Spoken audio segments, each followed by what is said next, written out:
Okay, Steve, thanks for joining us. Weston Supermare, last time out at the Raymac, finished 0-0. What was your thoughts?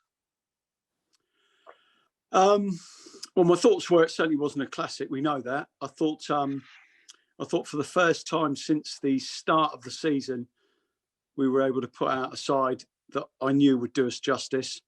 Obviously, Ollie Knowles' injury, Baggy and Marv both having to come off at the times that they did because, clearly they're not match fit. They haven't played for quite a while. So that didn't help. But I thought organisational wise, work rate, certainly stopping the opposition playing, we were fantastic.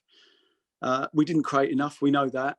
But then I think I hasten to add that you throw into the mix that they're a good side and they too didn't create anything. Then I think it was really a case of two good sides, and it's been a long time since I've called us a good side, cancelling each other out. So I was really, really enthused by what I'd seen. Not so much, as I say, as a spectacle, but going forward, what we can expect and what we can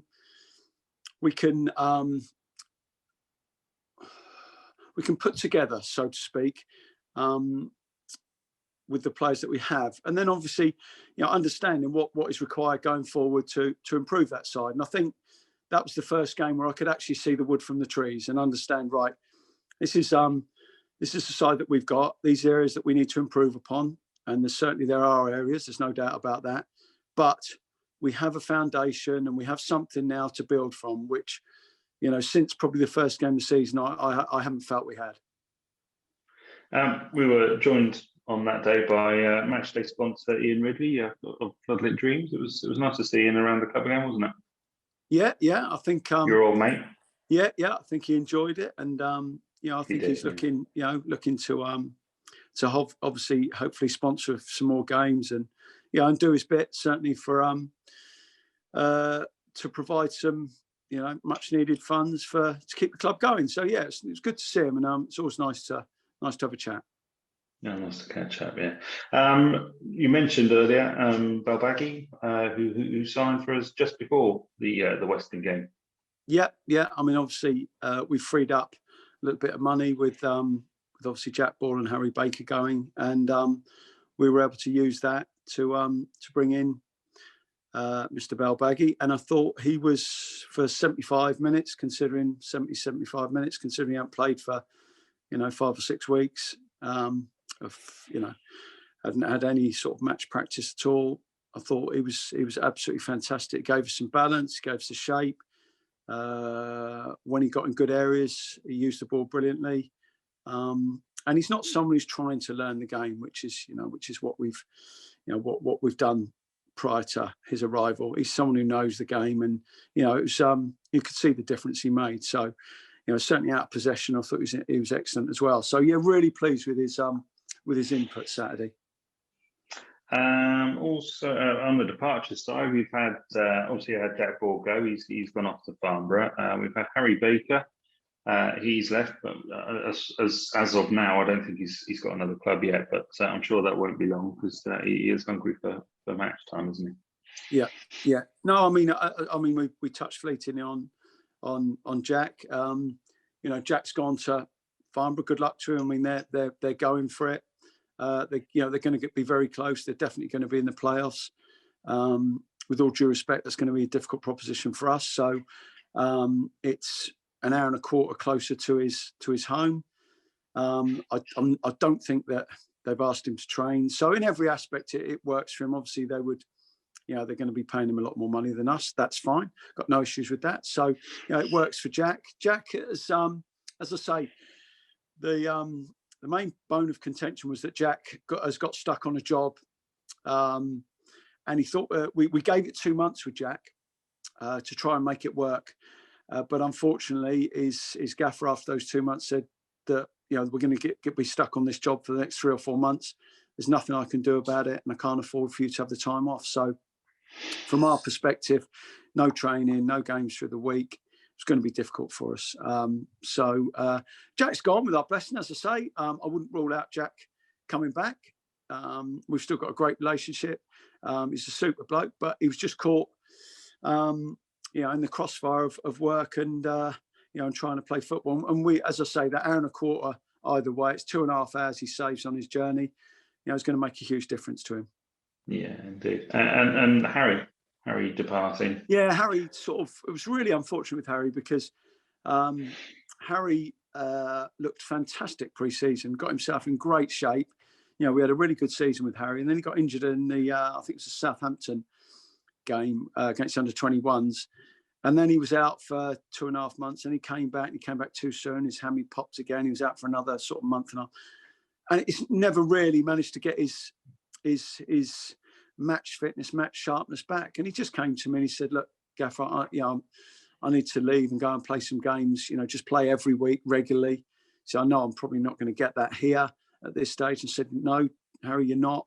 Obviously it's a catch-22. You're trying to get fit, but then I would have to play you to get fit. And, we're doing that with enough players as it is. And I don't need to do that with Harry. So we just, it was one of those that he's such a good lad. Can't fall out of Harry, and I would never do that. So we just both agreed that it was best that he went and found somewhere to play his football. And I think that's the right decision on both parts. Excellent. We'll look ahead to Saturday, Hartley Wintney, just up the road. Yeah. I mean, they had a great result last night against Poole. I did. They're on a really good run, I've got to say. So that'll be a really, really tough game.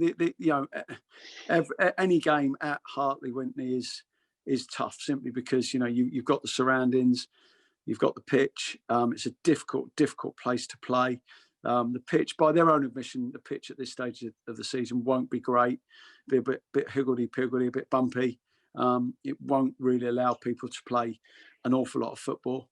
And they play it very well. They play the pitch very well. They are, as I say, a side in really good form when you consider the last, couple of months. They've had some fantastic results. And I said they beat Poole after going a goal behind. So obviously got something about them, got a bit of character and a bit of belief, come back and won that game. And, it's another tough game for us. But as I said before, ours will depend on, who we can get fit and who we can get out, and, just getting that little bit of sharpness in some of the players' legs. And it is coming. There's no doubt about that. You look at 2 or 3 weeks ago and we got absolutely smashed by Gosport 5-0.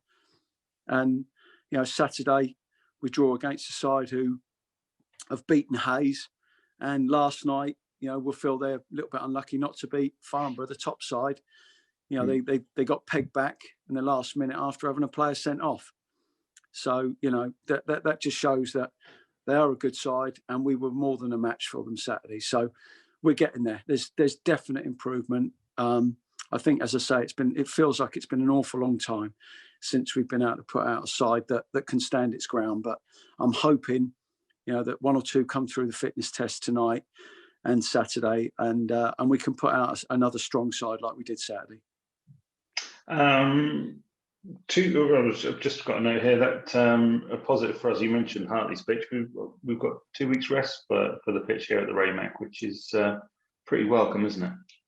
It is. It's been. I mean, I do a little bit of work in it with Charlie as well to help him out, and it's been tough. The pitch sort of was probably laid a little bit late in the summer, and we had sort of like 20 games on it within the first sort of 8 weeks. Didn't really allow it to settle, and it's the 3 games last week have sort of just sort of in a way have put it over the top a little bit. So there's going to be some work done on it. We're going to aerate it, open it up a little bit, give it a little bit of room to breathe, and reseed it in places, and hopefully, these 2 weeks, as you say, we'll give it that little bit of a break to help it rest and recuperate. And hopefully, come the Hayes game, I think we should have decent surface to play on. Yeah, Hayes on the 5th. We also had the Wiltshire Premier Shield semi-final draw. We're going to face Horsham Town, but up at Melksham. Yeah. Well, I mean, don't get me on that one. I think last time, didn't we play Laverstock? Two teams, within 5 miles of each other, driving to Melksham, which was absolute farce. And to keep driving up there is it just doesn't make sense for me. It's a semi-final. If surely you can find a ground that's that's closer for both of us. But as I say, I don't make it. It doesn't make an awful lot of sense to me, but it never has. So yeah, we'll get on with it, and and we'll try and do our best.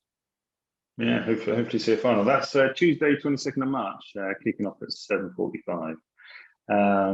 And then a final message for our boot sale, which I know you have been to actually, because you've been here doing the pitch at the time. I will actually. I'll probably be doing it. Yeah, I'll probably be there in a week and a half time. Yeah, after. Yeah. So, but yeah, they're going really well. So, Brilliant. if people want to take a look at our website, 6th of February is the next one, first Sunday of every month, and get involved in those. So, and you never know, you might get to come and watch Steve divot the pitch and have a bacon butty by the side. You might get one, you won't get the other, but anyway. I'll leave the other to you, mate. Yeah, we'll be sorting that. Right, well, thanks very much for joining us. That turned into a bit of a long one, that unofficially, but hey, that's good. It's good to have a good chat. No, pleasure. Yeah, let's hope we've cleared everything up, mate. Okay. And we'll head on to Hartley on Saturday. Will do. Cheers, mate. Thanks for joining us. Cheers. Bye.